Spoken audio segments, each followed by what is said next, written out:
NTV జర్నలిస్టుల అక్రమ అరెస్టును సిపిఐ నారాయణ ఖండించారు. జర్నలిస్టులను వెంటనే విడుదల చేయాలని డిమాండ్ చేశారు. జర్నలిజం అన్నాక అనేక అంశాలను తెరపైకి తెస్తారని, ఏదీ రుజువు కాకుండానే ఎలా అరెస్టు చేస్తారని ప్రశ్నించారు. ఇక పూర్తి డీటెయిల్స్ సిపిఐ కార్యాలయం నుంచి అందించడానికి మా ప్రతినిధి రాధిక లైవ్ లో సిద్ధంగా ఉన్నారు. రాధిక, ఎన్టీవీ జర్నలిస్టుల అక్రమ అరెస్టులకు సంబంధించి జర్నలిస్టు సంఘాలు ఏమంటున్నాయి, అక్కడ పరిస్థితి ఏంటి? రైట్ ప్రియా, ఎన్టీవీ జర్నలిస్టుల అక్రమ అరెస్టుపై సర్వత్రా కూడా విమర్శలు వ్యక్తమవుతూ ఉన్నాయి. ఇటు జర్నలిస్టులని ఇళ్లలోకి చేరి అర్ధరాత్రులు ఇలా అరెస్ట్ చేయడం సరైన పద్ధతి కాదు అని చెప్పేసి విమర్శిస్తున్న పరిస్థితి. అయితే ప్రస్తుతం మనతో మాట్లాడడానికి ఇదే అంశం పైన సిపిఎం పార్టీ రాష్ట్ర కార్యదర్శి జాన్ వెస్లీ ఉన్నారు.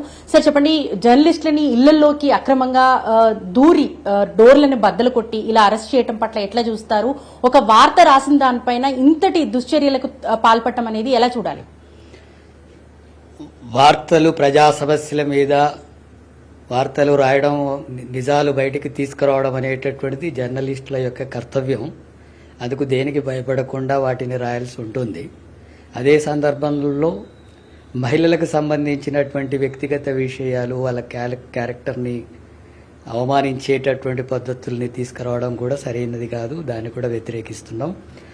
ఈ విషయంలో జర్నలిస్టులకు సంబంధించినటువంటి వాళ్ళను విచారణ జరిపి వాళ్ళ నేరం ఏం జరిగింది అనే విషయాలంతా కూడా నిర్ధారణ అయిన తర్వాత చట్టపరంగా చర్యలు తీసుకుంటే అది వేరే విషయం. కానీ ఎలాంటి నోటీసులు ఇవ్వకుండా, విచారణ జరపకుండానే అర్ధరాత్రి ఇండ్ల మీద దాడి చేసి ఒక రౌడీలను, గుండాలను చేసినటువంటి పద్ధతుల్లో ఈ రకమైనటువంటి పద్ధతుల్లో అరెస్ట్ చేయడం అనేటటువంటిది సరైనది కాదు. ఇప్పటికైనా ప్రభుత్వం ఇలాంటి పద్ధతులు విరమించుకొని వాస్తవాలు ఏంటి అనేది విచారణ జరపాలని చెప్పి సిపిఎం పార్టీగా డిమాండ్ చేస్తున్నాం.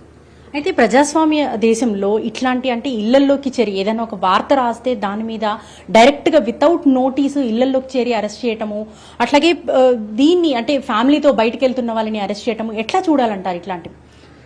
అందుకే అది సరైనది కాదు. ఇప్పుడు వార్తలు ప్రభుత్వానికి వ్యతిరేకంగా ఉంటున్నాయి అనేటటువంటి విషయాలను దృష్టిలో పెట్టుకొని ప్రజా సమస్యల్ని, ప్రభుత్వానికి వ్యతిరేకంగా ఉంటున్న విషయాన్ని బయటికి తెస్తున్నారనే దాన్ని దృష్టిలో పెట్టుకొని కక్ష సాధింపు పద్ధతుల్లో వివరించేటటువంటి విషయాలు ఏది జరిగినా అది సరైనటువంటిది కాదు.